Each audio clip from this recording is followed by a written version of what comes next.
Bonjour, Bonjour. comment ça va? Ça va et toi? Oui, parfait.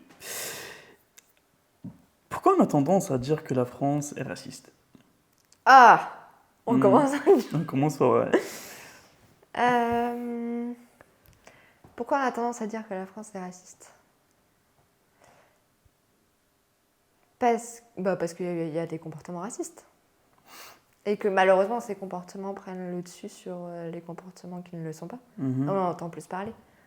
Et qui Et fait les comportements racistes? les personnes. Tu peux me citer Parce quelques... que je pense aussi que t'as aussi les journalistes qui jouent avec, tu vois. Ça arrive. L'image qu'on veut donner, tu Les vois. médias, Bah oui. ouais. Enfin, je veux dire, comme pour tout, ça peut être dans un pays où on dit que le pays, il faut pas y aller en tant que Français parce que c'est dangereux. Ou, tu vois, moi, je suis partie en Italie. J'ai fait tout un périple et j'étais toute seule. T'es resté combien de temps? Je suis restée 10 jours. Mhm. J'ai dû écourter mon séjour, mais c'était trop bien. Et notamment, je suis passée par Naples. Mhm. Et le seul réflexe que toutes les personnes à qui j'en ai parlé ont eu, c'était la peur. Tu peux pas y aller, Naples, t'as de la mafia de partout, tu vas te faire attraper, Mhm. tu vas avoir des ennuis et tout. Donc j'avais du côté les Français qui me disaient ça. Et d'autres personnes qui n'étaient pas forcément françaises, mais en tout cas des étrangers par rapport à l'Italie, tu vois. Et en même temps, j'avais cette chance d'être dans le pays et de pouvoir, en parallèle, poser la question aux locaux, tu vois. Ouais. Et la plupart des Italiens, ils m'ont regardé, ils m'ont dit, en fait, non. Ça l'a été à une certaine époque. Ça ne l'est plus trop, même si tu as des quartiers qui sont chauds, tu vois. Mais comme à Paris, c'est exactement pareil. Comme dans toute ville où tu as toujours un quartier un peu plus chaud que d'autres et tu sais qu'il faut être un peu plus vigilant. Bref, est-ce que je me suis perdue? Sans doute. Ça va être très long pour T'as toi. dérapé un petit peu, Oui. mais Tout ça revenons. pour... C'était quoi ta question? Ma question c'était en quoi on voit le racisme en France? Parce que la France a tendance à être réputée comme un pays raciste. Non, moi, je pense qu'on laisse trop la parole à des personnes racistes et qu'on ne laisse pas assez aux personnes qui sont non racistes, tu vois. Hmm. Et que, ouais, on les met trop en avant. Enfin, je sais, mais après, c'est mon biais de perception et c'est les personnes que je côtoie. Mais dans mon cercle, en même temps, je choisis les personnes avec qui je suis, mais je ne suis pas avec des personnes qui sont racistes, tu vois. Et même en dehors, dans ma famille, après, on n'en parle pas forcément, mais tu vois bien par rapport au comportement que faire une généralité d'une petite quantité de personnes qui le sont, c'est comme tout en fait. Tu fais un amalgame de... Enfin, c'est partout quoi. C'est comme on dit que les Arabes, souvent on fait l'amalgame de ah, les terroristes c'est tous des Arabes. Bah, non, c'est juste qu'on vous a assimilé à ça et que les médias on vous ont assimilé à ça, tu vois. Et C'est triste. les médias. De toute façon, Merci les ouais, médias. oui. Parlons des médias, Oui. trouves-tu que les médias insistent pour salir l'image des étrangers? Bah, on va dire que les médias ont tendance à parler plus du négatif et de surcroît, bah, ça donne une image négative des étrangers. Et mais parce qu'ils savent que la peur va faire plus parler Ça va faire plus de vues. oui. Ouais. Après, c'est les médias. Enfin, je veux dire, si tu es suffisamment intelligent pour échanger avec les Français, Mhm. leur parler, Dans la vraie vie. dans la vraie vie et pas écouter les médias. Comme toute personne qui est suffisamment intelligente sait très bien qu'en regardant BFM TV ou iTélé, sans les citer, c'est des informations qui sont pas forcément fondées ou ils peuvent dire des choses complètement aberrantes, tu vois. Et tu sais que si tu vas échanger avec les personnes qui sont concernées, tu vas avoir ta réponse, tu vois, Oui. si elles sont racistes. Mais pour moi, c'est parce que... Du ouais, coup, là, c'est juste ça qui donne une image. Mais en même temps, moi, je me vois pas... Enfin, je considère pas que les Français sont racistes, tu vois. Mais parce que je suis blanche aussi. Et que j'ai jamais eu d'expérience où j'ai vécu le racisme. t'as jamais vu le racisme dans ta vie? Je l'ai jamais vécu... Oh, pardon. Je l'ai jamais vécu, moi. Et je crois pas... C'est une bonne question. Parce que pourtant, j'ai des amis qui viennent de différents horizons, tu vois. J'ai déjà échangé avec des amis sur le sujet du racisme, mais le voir en tant que tel, moi, en compagnie de mes potes, tu vois, je crois que je ne l'ai jamais vécu. Ou alors, ça m'a pas choqué. Donc, je m'en suis pas rappelée, tu vois. Mais peut-être que j'ai eu du racisme normalisé et je m'en suis pas rendu compte, tu vois, parce que je suis une blanche et que du coup, je m'en rends pas compte. C'est possible aussi. Mais je sais que dans des situations que j'ai pu vivre, moi, j'ai pas eu de problème, mais si ça avait été une personne de couleur, on aurait eu un problème, tu vois. Même ne T'en serait-ce es que... conscience de ça? Ben, j'en suis consciente, oui. Enfin, c'est une réalité, je pense. Et... Enfin, c'est une réalité que certaines personnes qu'il y ait des Français qui soient racistes, tu vois. Mais pour moi, c'est pas une généralité. Ouais. Pourquoi, d'après toi, les Français de parents étrangers, et quand Oui. je dis étrangers, c'est plutôt le Maghreb, sont considérés comme des Français de seconde zone, comparés à les Français... Ouais.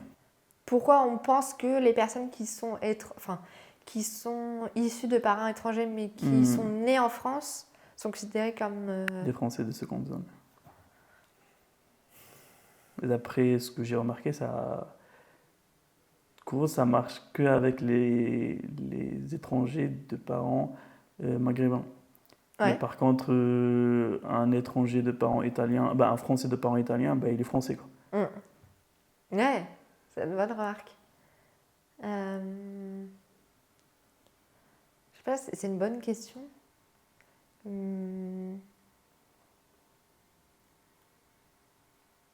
C'est une très bonne question, mais en même temps, je n'ai pas ta réponse parce que moi, enfin, t'es né en France, que tu sois blanc, noir, de n'importe quelle origine, t'es français, quoi. Tu peux pas considérer une personne parce elle a des parents étrangers, tu vois.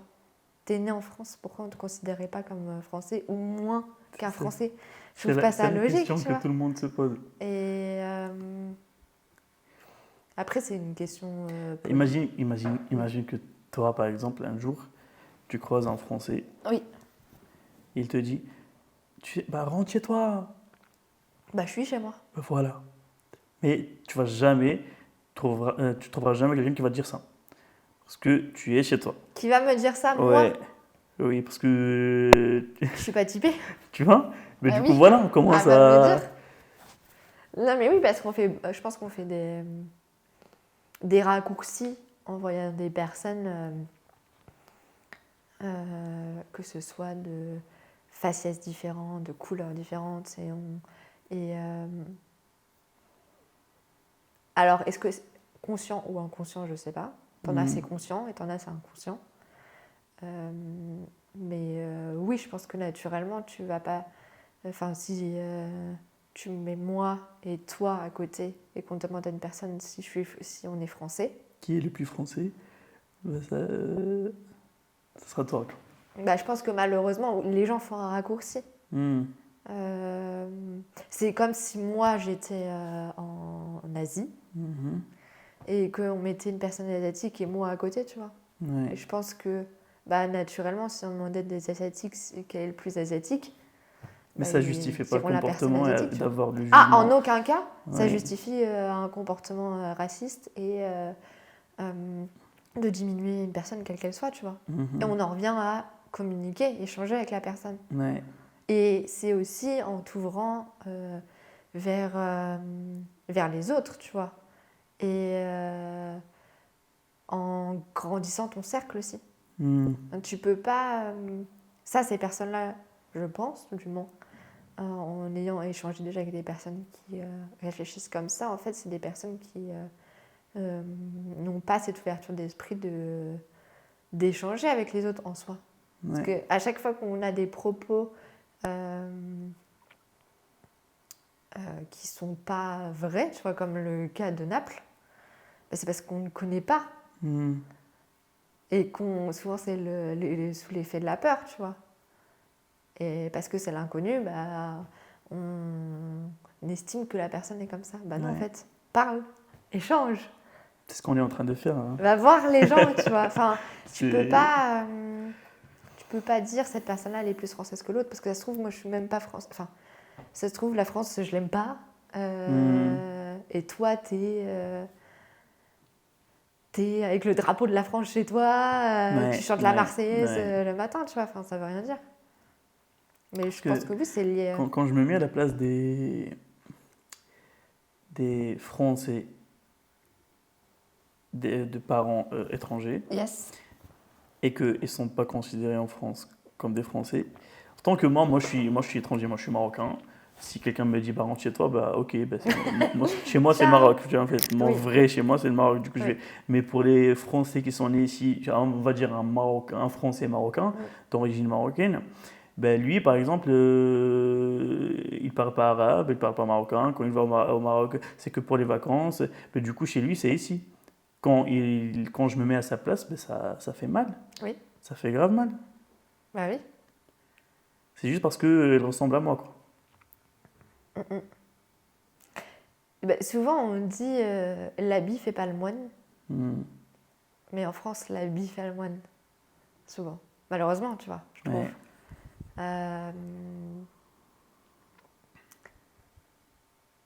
Et je trouve ça triste, d'une certaine manière, parce que ça t'empêche d'avoir des échanges qui sont formidables avec des personnes vers qui tu ne serais peut-être pas naturellement dirigé parce qu'il est habillé de cette manière-là, ou il ressemble à ça. Enfin, on s'en fout, en fait, du physique ou de l'aspect, de l'enveloppe corporelle de la personne, tu vois. Et oui, on assimile cette personne-là à cette provenance-là. C'est malheureux, mais ça existe. Après, on en revient à échanger, aller vers les autres, intéressez-vous. Et vous vous rendrez compte que, déjà, d'une, la personne est française. Tu sais que c'est le but derrière mon concept. Mais oui. Échanger. Bonjour. Mais oui, non, il y a des personnes. Mais comme dans tout, en fait, je pense que c'est pas qu'en France, tu vois, où on va trouver que cette personne-là, elle vient plutôt de ce pays-là, alors qu'elle n'est pas du tout de ce pays-là. Je pense que dans tout pays,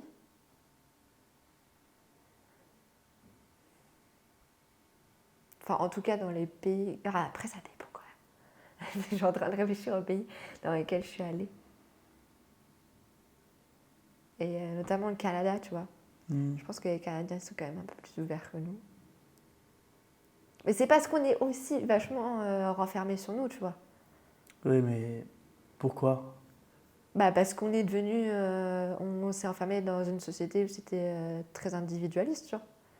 Et que maintenant, chacun a sa maison, chacun est enfermé, à sa piscine, son jacuzzi, ne sort plus.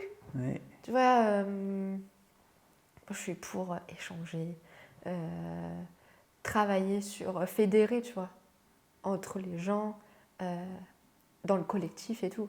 Et voir à quel point ça apporte, tu vois. Et maintenant, on est dans cette société consumériste, si je ne me trompe pas.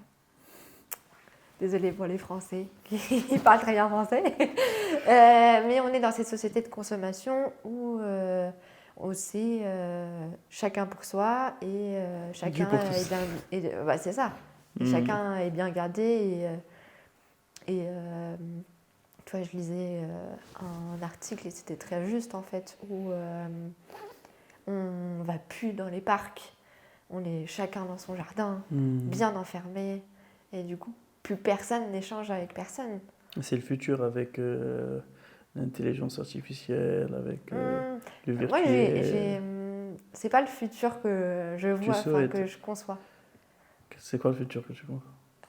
Le futur que je vois, après tout dépend les personnes que tu côtoies, mais j'ai espoir dans un futur où on est un peu plus proche, tu vois, où on revient vers des notions de simplicité et d'entraide. Avec la technologie qu'on a en ce moment? La technologie, ça fait pas tout, mais ça, on s'en rend compte. Mais ça fait tu vois. que évoluer. Ça fait que évoluer, mais ça veut pas dire pour autant qu'elle va prendre le pas sur l'humain. Et Espérons.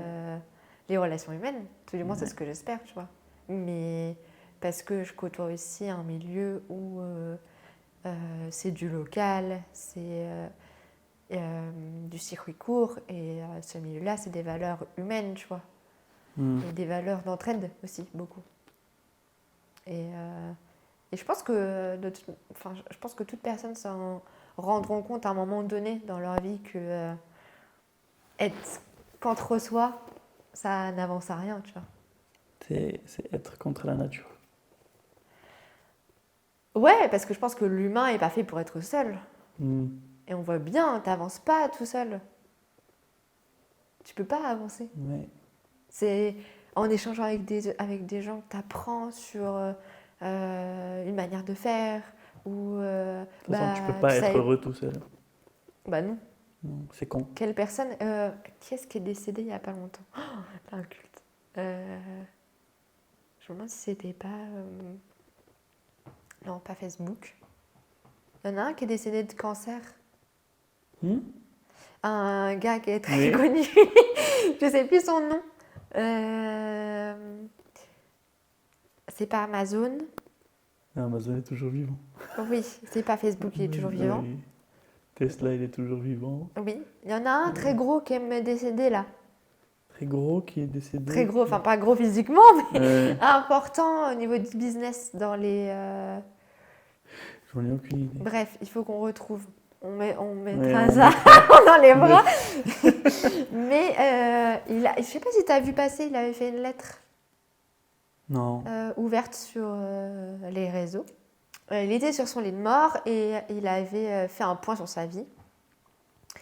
Et en gros, il s'est rendu compte qu'il était tout seul sur son lit de mort et que c'était bien beau de vouloir avoir toujours plus, gagner toujours plus, mais qu'au final, si on n'est pas entouré, Ça sert à rien. bah, ça sert à rien, quoi.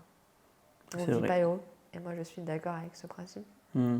Tu peux pas vivre heureux aussi tout seul, tu vois. Et c'est pas pour rien aussi, je pense que, par exemple, dans le milieu artistique, où tu as beaucoup de personnes connues qui gagnent beaucoup d'argent et qui, au bout d'un moment, se retrouvent seules parce que savent plus en qui avoir confiance.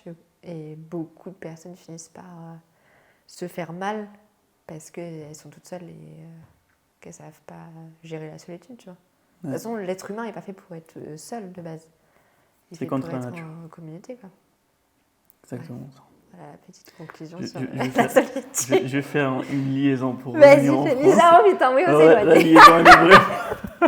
Chloé, Je vais faire une liaison, t'as une pas fausse fini. liaison. Vas-y. On parlait de la solitude. Yes. Est-ce que tu vois un jour, est-ce que tu imagines un jour la France sans étrangers? Bah non. Enfin, ça fait partie de son histoire, tu vois. Ouais. Et d'autant plus que c'est sûr que non, en fait. Parce que le réchauffement climatique fait que on va être amené à avoir des pertes de territoire. Et donc, il va y avoir une migration qui sera liée à ça. Et que ça va ramener du monde étranger. Par contre, je crois que c'est le projet politique de quelques-uns et quelques-unes. De quoi? De fermer les frontières? Pas de fermer les frontières, mais de baisser le nombre d'étrangers en Mais ça France. l'a toujours été. Ouais. Et c'est politique. Et oui, ça fait partie de certains partis politiques, mais ça a toujours été leur ligne éditoriale, tu vois. Ça n'a pas changé depuis des années, même si certains partis politiques veulent nous faire croire qu'ils se sont améliorés, tu vois. Mais il y a des lois qui passent entre-temps. Oui, bah malheureusement. Ouais. Mais c'est pas pour autant qu'il faut s'arrêter de se battre, tu vois. Et que t'as quand même pas mal de Français qui essayent de se battre pour faire en sorte que les étrangers soient pas mis dehors, tu vois. Et je pense qu'il faut se concentrer sur ça. Ok. Qu'est-ce que tu as appris des étrangers? Oh, beaucoup. Beaucoup. Euh, Sur moi-même, une ouverture d'esprit. Ils m'ont permis ça, en échangeant avec eux, de me rendre compte que, en fait, notre réalité n'est pas du tout la même que les autres et que quand une personne agit d'une certaine manière, il faut sortir de nos propres biais de perception, tu vois, et comprendre la culture et ce qui peut parfois justifier les comportements de certains, tu vois. Notamment, je pense à dans notre classe, à l'école, j'étais en English Track. Donc, l'English Track, en gros, c'est une classe où on parle qu'en anglais et on est mélangé avec français et étrangers qui ont pris soit Erasmus ou quelque chose comme ça, mais qui sont venus pour étudier à l'étranger, donc en France, pendant 6 mois. Et donc, on parlait tout le temps en anglais et on faisait des présentations et on était mélangés. Et on était mélangés notamment avec des Asiatiques. Et il y avait certains qui étaient un peu énervés parce qu'ils étaient très introvertis. Et que quand on échangeait sur un projet, une présentation de groupe, ils n'osaient pas donner leur avis. Et en fait, c'est en discutant avec eux qu'on se rend compte que en fait, dans leur pays, ils ne sont pas amenés à remettre en question le professeur, par exemple. Et donc, par nature, ils ne vont pas échanger. Et ça, c'est qu'en discutant avec eux et en étant amené à échanger avec des personnes qui sont différentes de toi, que tu peux comprendre que, en fait, si la personne ne te parle pas, c'est peut-être lié à sa culture et non pas parce qu'elle t'aime pas ou que c'est une personne hautaine. Donc, c'est ce que ça a permis. J'essaie de relier ta question. Ouais, donc non, une ouverture d'esprit, une compréhension de... qu'il y a une différence de culture et de biais de perception et que chaque comportement est différent et peut-être lié à une culture et que surtout pas avoir peur des étrangers, tu vois. Surtout pas parce qu'ils t'apportent tellement de choses. Que ce soit de l'entraide. Enfin, les cas où j'ai eu de l'aide, c'était pratiquement que des étrangers. Je vais faire une comparaison. J'étais dans un quartier au Havre pour mes études, très huppé, c'était très sécurisé et tout. Et quand je montais, parce que j'ai l'habitude de porter ma maison sur mon dos quand je pars, donc 36 000 valises. Et quand je revenais, plein de fois, j'avais des voisins donc blancs, donc je suppose qu'ils sont français, et ils me parlaient en français, donc je fais le lien très étroit du fait qu'ils soient français, tu vois. Passent à côté de moi, me disent bonjour, montent, Ne calcule pas. et me calculent pas, tu vois. Là, je suis dans le 18e, où il y a beaucoup de mixité et diversité, des ethnies différentes, tu vois. À chaque fois, j'ai mon voisin qui est tunisien, qui m'entend ouvrir la porte, sortir mes affaires. Donc, il sait que je pars en vacances, en week-end, et il me demande si j'ai besoin d'aide. Et il vient m'aider, et ce qu'il fait, c'est qu'il prend mes affaires de chez moi. On est au 5e étage, on descend les 5 étages, et il me descend jusqu'en bas du métro. Et il attend que le métro vienne. Sans ascenseur. Ça, c'est... Ouais. Tu vois? Et du coup, en fait, ça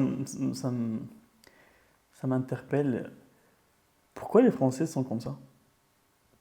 Parce qu'on en revient au fait qu'on s'est replié sur nous-mêmes, tu vois. Et qu'on est dans cette société... Mais c'est humain, c'est juste ouais, petite fille qui a besoin d'aide et n'a pas besoin de le demander. Bon. Comment te dire Bah parce que après, tous les Français ne sont pas comme ça. C'est ma propre expérience. Mais c'est un fait que j'ai pu constater au fil des années. Tu vois, ça, c'est sur 10 ans. Et sur 10 ans, malheureusement, et heureusement pour les étrangers aussi, parce que ça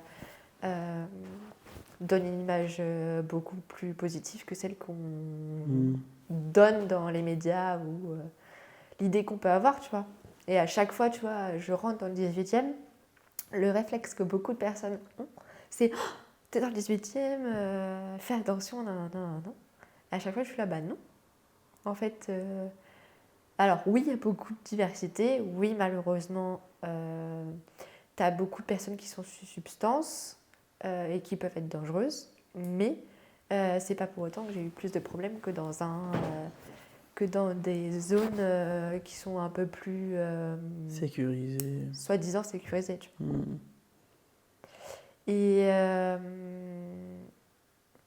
Et après, pourquoi j'ai eu plus d'étrangers qui m'ont aidé que de Français? Peut-être lié aussi à la culture. Parce que j'ai remarqué aussi dans la culture maghrébine, vous êtes beaucoup dans l'entraide, je trouve.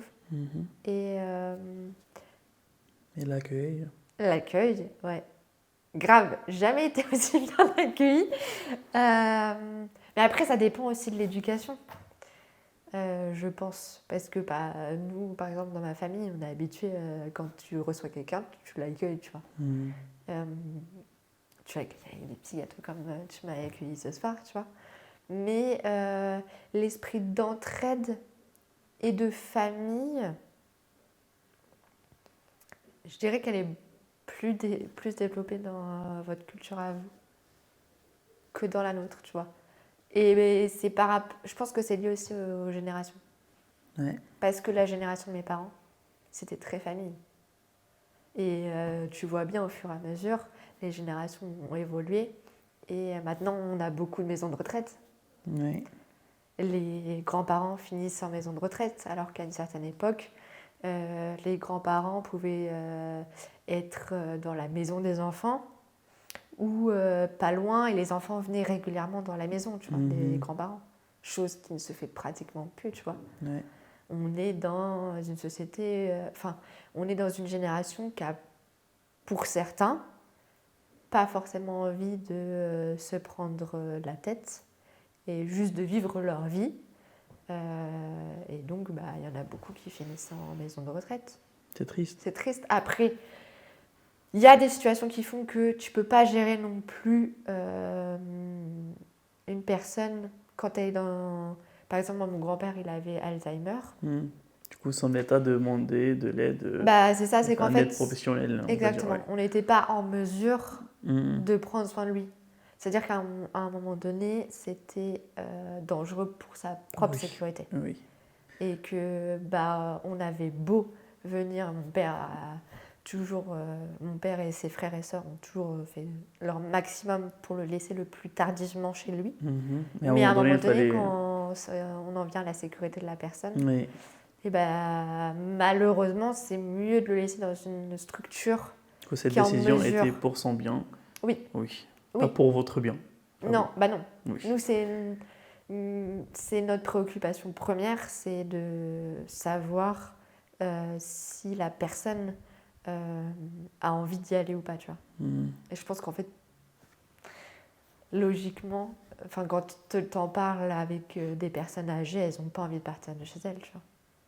Et c'est normal. T'as passé 50 ans de ta vie dans un endroit où on te dit tu vas partir dans un endroit qui est beaucoup plus petit que chez toi, parce que souvent c'est 2 pièces, et même pas, des fois c'est qu'une pièce. C'est quand même un peu lugubre, on va pas se mentir. Tu te retrouves avec des personnes qui sont parfois dans des états plus graves plus graves que toi, tu vois. Souvent, Enfin, dans mon entourage, des personnes qui ont pu être dans les maisons de retraite, elles disent mais en fait moi je suis saine, je comprends pas, tu vois, pourquoi on me met dedans. Je suis pas folle ou fou, tu vois. Mais c'est juste qu'on est dans cette société où effectivement on veut plus trop se prendre le chou avec des obligations. Ouais. Mais donc, ce qui fait que on est beaucoup moins en situation d'entraide avec nos aînés. Je pense que dans le futur, ça va se dégrader de plus en plus. Je suis pas sûre. Voilà, Moi, je suis dans l'espoir, tu vois. Ouais, je vois que tu es très optimiste. Mais parce que... Tu es optimiste comme personne et ça, franchement, je te félicite.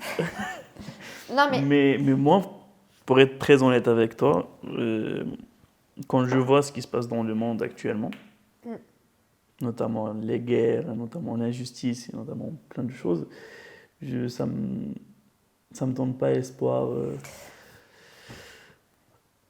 Pour moi, le futur est très flou et ça va de pire à... Il y a beaucoup trop de guerres, mais malheureusement, c'est la réalité. Sauf que il faut pas oublier que dans cette négativité, il y a aussi de la positivité. Et qu'à un moment donné, c'est important de mettre en avant cette positivité-là. Parce que je trouve qu'en ce moment, c'est important de montrer les choses négatives pour faire ouvrir les yeux aux gens. Mais c'est tout autant important aussi de montrer qu'il y a des choses positives qui existent et qui sont en train de se passer. Que ça peut se changer, Et que ça peut se changer. Et qu'il faut arrêter de mettre de monter les gens contre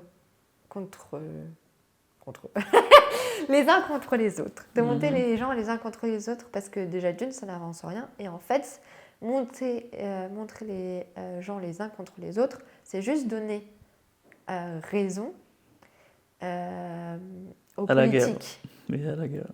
À ce qu'ils cherchent. Oui. En fait, la peur, ça a toujours aidé les politiques. Non, mais j'ai une question très très précise et que j'avais pas l'intention de la poser et qui ne fait pas partie de ma liste de questions. C'est quoi ta question?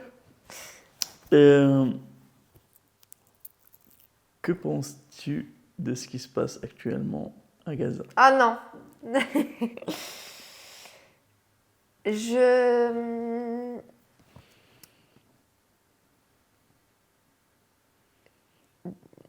Avec toute honnêteté. Hein. Avec toute honnêteté, je ne me sens pas légitime de parler d'un sujet dont je ne maîtrise pas. Mais je pense qu'à partir du moment donné où on porte atteinte à l'humain, c'est condamnable et qu'il faut faire quelque chose, tu vois.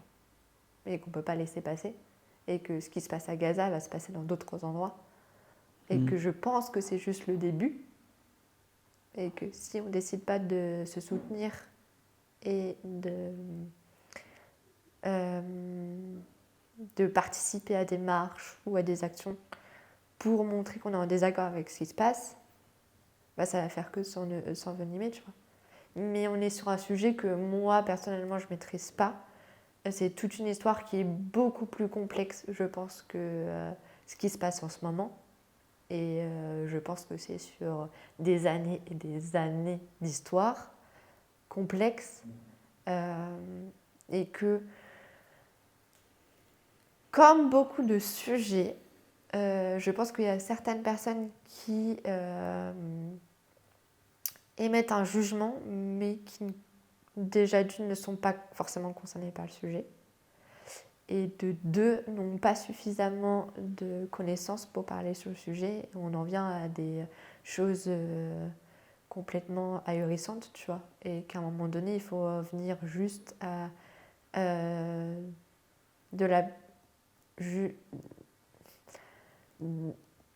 vers de l'humain, tu vois.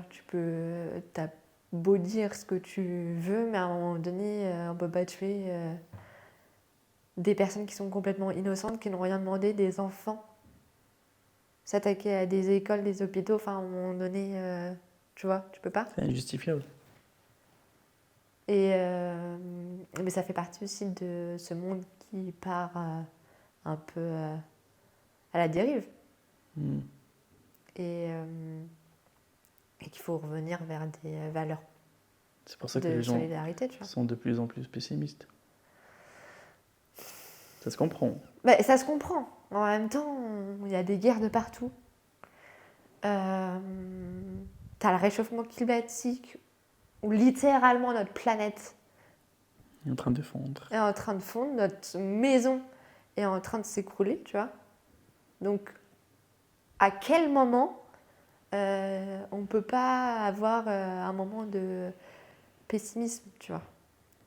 Parce que c'est une réalité, on vit dans un monde qui est compliqué, où qu'importe ce que tu fasses, pratiquement tous les jours, tu as une nouvelle qui est négative, tu vois. Tu te réveilles, tu as cette... ouais, ces nouvelles tristes de partout, quoi. Et effectivement, je peux comprendre les gens qui sont pessimistes, mais après, je pense que toute émotion est importante et est bonne à prendre, mais il ne faut pas que la peur et surtout la peur prenne le dessus, tu vois. Ok, on a peur, très bien. On accepte le sentiment, il faut le vivre. C'est important parce que sinon, tu ne peux pas passer à autre chose. Mais à un moment donné, il faut aussi prendre le dessus sur cette peur-là et essayer d'agir, tu vois. Tu sais que moi, je pense que le fait que les gens sont de plus en plus pessimistes, c'est pas lié à la peur. Parce que c'est plus lié au manque d'espoir. Je pense que c'est lié aux deux. La peur de l'inconnu, parce qu'on La peur va du vers futur. un futur qui est... On ne voit pas la ligne. On ne voit pas vers quoi on va aller. On sait juste que On a peur de demain, quoi. le futur qu'on va avoir, c'est un futur qui va être compliqué. On sait juste ça. Mais c'est aussi à nous aussi, tu vois, de montrer qu'il y a de l'espoir. Et moi, c'est quelque chose qui me tient à cœur, tu vois. Montrer que oui, on va vers un futur... Enfin, on va vers l'inconnu, complètement. Mais dans ce chemin-là, il y a quand même des choses positives et c'est important de les mettre en avant. Parce qu'effectivement, si on perd espoir, on n'avancera pas, tu vois. On n'avancera plus, je pense. Et que dans toute situation qui s'est améliorée, que ce soit pour des révolutions, pour des changements importants, que ce soit pour les femmes, enfin pour plein de choses, c'est parce qu'à un moment donné, il y a eu de l'espoir. Et que... et qu'il y a eu suffisamment de personnes qui ont réussi à fédérer sur cet espoir-là, tu vois. Ouais. Et qu'il faut croire, du coup. Et oui, il y a sujet à être pessimiste, il y a sujet à perdre l'envie et l'espoir, mais c'est pas pour autant que Enfin, en tout cas, ça, c'est mon point de vue personnel, mais qu'il faut se laisser aller dans ce sentiment-là, tu vois. Il y a tellement de choses qu'on peut faire. Et il faut arrêter de se réfugier dans oui, mais bon, vu ce qui se passe, je peux pas faire grand-chose. En fait, chaque petit geste est important, tu vois. Donne-moi des exemples de ce qu'on peut faire. Par rapport à quoi?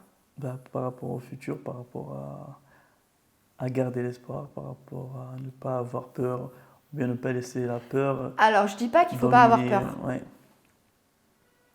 Parce que De toute façon, tu vas avoir peur. Oui, et c'est normal et c'est Ouais. humain d'avoir peur. Et la peur aussi te permet de te protéger aussi.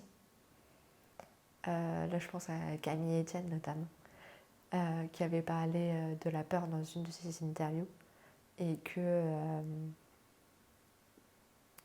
ouais, ça amène à avancer aussi, mais ça peut aussi amener à se figer. Et je pense que la peur, il faut l'accepter, se rendre compte que ok, je suis dans un état de peur, très bien. J'accepte ce sentiment-là, mais qu'est-ce que je peux en faire, tu vois? Comment je peux la transformer en quelque chose de positif et non pas en quelque chose de négatif où ça va m'empêcher de faire quoi que ce soit. On revient un peu en France. Je t'ai pas donné des exemples de quoi faire. Bah, t'as des exemples? De quoi faire? Oui. Mais il y en a tellement. Vas-y. Mais moi, je vais partir sur l'école.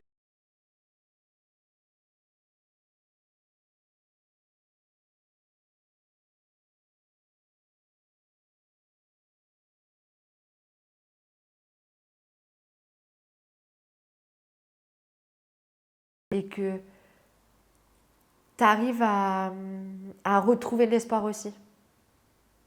Et j'en reviens à Camille Etienne encore une fois, mais elle est extraordinaire et si vous ne la connaissez pas, je vous conseille d'aller voir son contenu sur Instagram et sur les autres réseaux. C'est une activiste pour l'écologie et la justice sociale.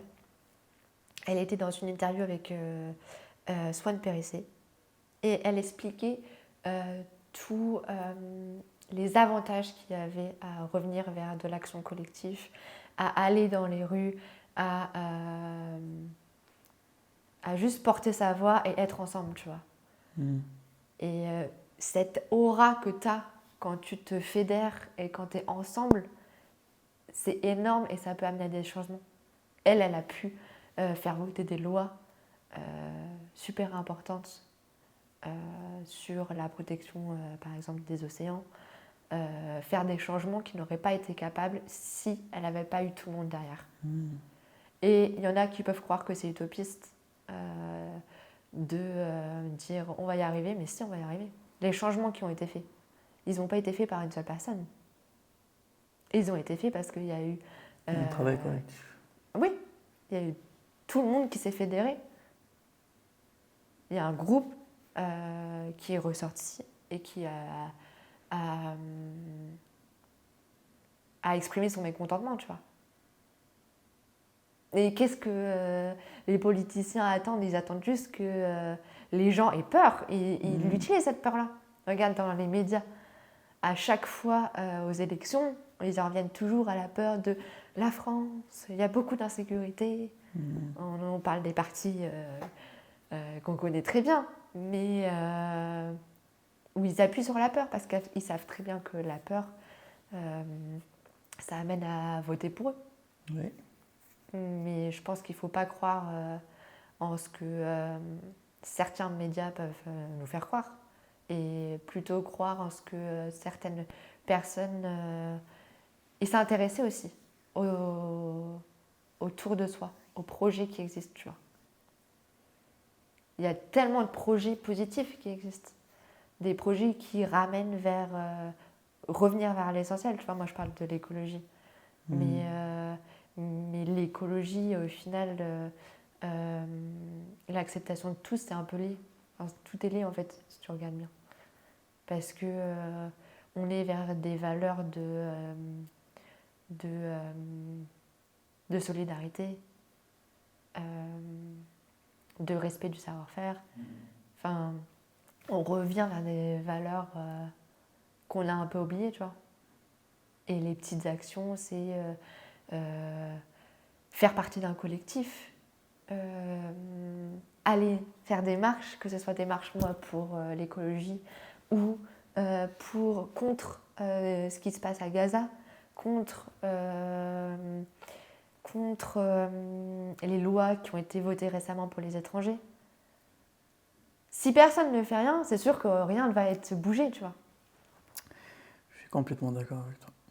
Et qu'à un moment donné, il faut juste prendre conscience qu'en étant à plusieurs, on fait avancer les choses. Et qu'il faut prendre conscience aussi que notre impression de je suis juste une personne parmi des milliers, des millions, des milliards, ça c'est aussi un argument qui nous a été imposé aussi. Il vient pas comme ça. Cette idée-là, elle vient pas comme ça.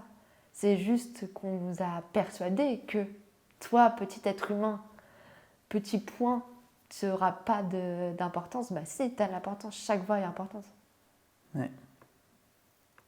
Et que ce soit, va aider ton voisin, va le voir, échange avec lui.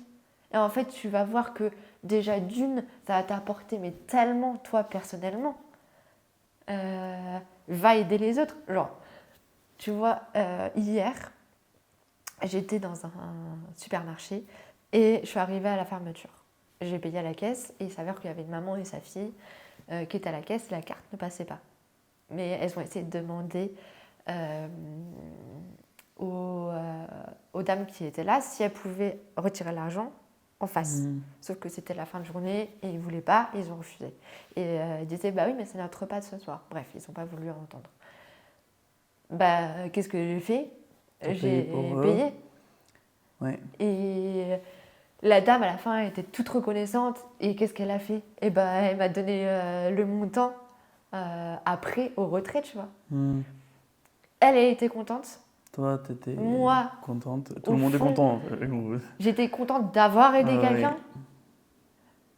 Enfin, ce qu'il faut prendre conscience, c'est autant pour l'intérêt collectif d'agir ensemble et autant pour toi-même, tu vois. Il y avait Jean-Marc Jancovici qui est très intéressant et qui est ingénieur et qui parle des questions écologiques et tout ça. Je réduis ça, mais c'est un grand monsieur et qui disait que les gens, si tu parles pas d'intérêt particulier, ils les agiront pas. Parce que dire que notre planète brûle, ça ne les font pas agir parce qu'ils ne se sentent pas concernés. Parce que nous, on est en France, on est dans un pays qui, heureusement pour nous, n'est pas encore trop touché, même s'il l'est par rapport à l'agriculture et tout ça, mais on est quand même à l'abri par rapport à d'autres pays. Comme l'Afrique, comme les pays qui sont au bord de la mer, des océans, enfin bref, toutes ces parties-là, et qui ont déjà des conséquences affreuses. Et qui disait du coup, comme on est encore éloigné, on ne se sent pas concerné, et il faut venir vers des intérêts particuliers. Alors, fais du vélo. D'un côté, c'est super pour l'environnement, mais physiquement, tu vas t'entretenir. Tu prends l'air. Tu n'es pas enfermé dans une voiture. Il y a plein de bienfaits, tu vois. Action collective, faire des petites actions, ça t'apporte des bienfaits, toi, personnels, et après pour le collectif. Enfin bref, il y a plein de choses qu'on peut faire. Voilà. Oui. Je pense que si je te laisse, tu vas pas en finir. Ça fait 4 heures. Revenons un petit peu en France. Oui. Au sujet des étrangers. Oui. Est-ce que tu trouves que le comportement des Français envers les étrangers, on va dire européens, américains, est le même comportement envers les étrangers arabes? Ben non, on va pas se mentir. Voilà. Pourquoi, madame? Pourquoi ?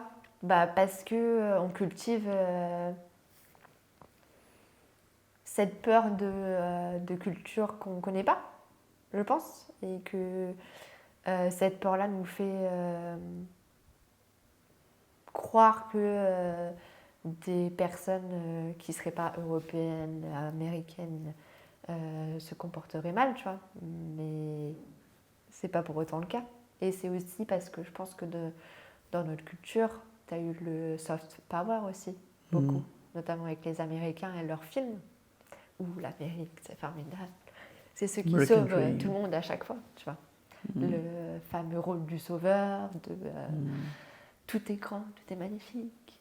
On n'a pas de film maghrébin, ou en tout cas qui parle, que ce soit du Maroc, de l'Algérie, de l'Afrique, ou très peu, qui sont dans le même fonctionnement que les films américains, tu vois, où ils vont nous sauver et tout ça. Ouais. Et c'est pour ça aussi, je pense qu'on a cette différence de comportement vis-à-vis de personnes européennes, américaines et non américaines et non européennes. Mais parce qu'on ne connaît pas aussi. J'ai une question spéciale. Non, on avait déjà fait une soirée ensemble. La soirée, c'était Et l'anniversaire pas qu'une. C'était l'anniversaire d'une pente commune, Humaine. exactement. Ouais. Et du coup, je pense que tu étais la seule française. Oui. Oui. Et je me souviens qu'à un moment donné, on était tous dans nos délires et on parlait tous arabe. Oui. Et que toi, tu étais là, t'observais, t'écoutais, mais tu comprenais presque rien. Du coup, en fait, ça me revient, je me dis, est-ce que ça, c'est pas gênant pour toi? Effectivement, c'est quelque chose qui m'a surprise dans le sens où beaucoup de personnes de l'école du coup qui étaient maghrébines, d'origine maghrébine, pouvaient se plaindre qu'il y avait un manque d'intégration, et c'était le cas, on va pas se mentir, dans l'école. Mais en même temps, effectivement, il y a ce côté où quand tu es blanche comme moi et que je parle juste le français, quand on intègre votre groupe, effectivement, d'une certaine manière, j'ai ressenti ce manque d'intégration parce que je m'assois à une table où je ne parle pas du tout la langue et où j'essaye de comprendre, mais je ne comprends pas parce que je ne parle pas la langue, même si tu peux comprendre sur l'expression du visage, le corporel et tout, mais tu suis des brides comme ça. Et d'une certaine manière, je me suis dit, c'est dommage que en ayant une personne extérieure, ils continuent à parler dans leur langue parce que ça contribue à... ça change de situation. Enfin, la situation s'inverse, tu vois. Et pour des personnes qui remontaient le manque d'intégration, ils sont en train de faire exactement la même chose quand il y a une personne extérieure qui essaye de s'intégrer dans leur couple. Et je peux concevoir que des fois, ça peut stopper des personnes qui n'ont pas l'habitude. Moi, je ne le prends pas pour moi, parce que je sais en vous côtoyant et en côtoyant des personnes de mondes différents, enfin de cultures différentes et de langues différentes. Mais plus les Maghrébins, j'ai remarqué, vous faites un mélange de plein de langues quand vous parlez. De votre langue, d'anglais et de français. Ouais. Donc il y a des... Même dans le bus, tu vois. Dans le bus, j'entends un début de phrase française, milieu anglais et fin. Et je suis là, mais... c'est compliqué pour comprendre, tu vois. Et effectivement, pour l'intégration, c'est un peu difficile. Parce que t'essayes, toi, moi je suis trop contente à chaque fois. Je suis trop contente parce que vous êtes chaleureux, vous avez le sourire. C'est des comportements qui me parlent, tu vois. C'est ce que je cherche chez les gens, mais effectivement, c'est un peu difficile quand tu es de l'extérieur et que du coup, tu essayes de faire partie de votre groupe et que vous parlez dans votre langue parce que tu es là. Ok. Et même des fois, mais ça, c'est le côté très égocentrique, je pense, quand tu réfléchis. Est-ce que genre, ils sont en train de parler d'un truc sur moi et ils veulent Ouais. pas que je sache et ils se mettent à parler leur langue. Comme ça, ils peuvent être tranquilles, tu vois. Est-ce que tu penses que nous, quand on parle français, ben, les étrangers, les personnes qui sont nées au Maghreb, Oui. qui viennent ici pour les Oui. études, bien pour le travail, et que j'ai l'impression que pour vous, que pour les Français, c'est normal qu'on parle français.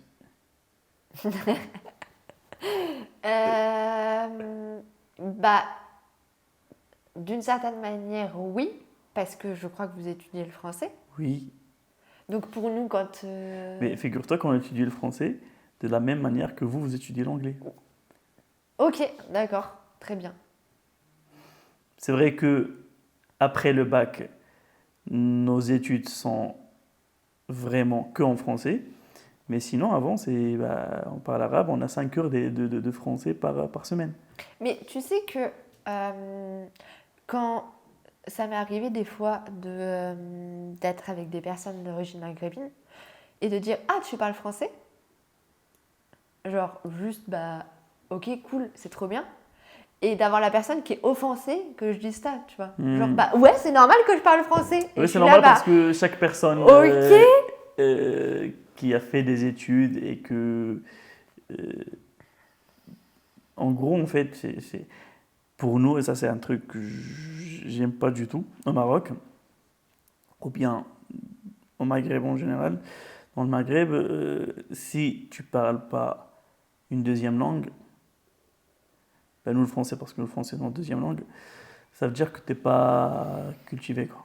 Hmm. Ça veut dire que tu n'es pas intellectuel. Ça veut dire que forcément, tu n'as pas fait des bonnes études, forcément que tu, tu vois, alors que ça n'a rien à voir.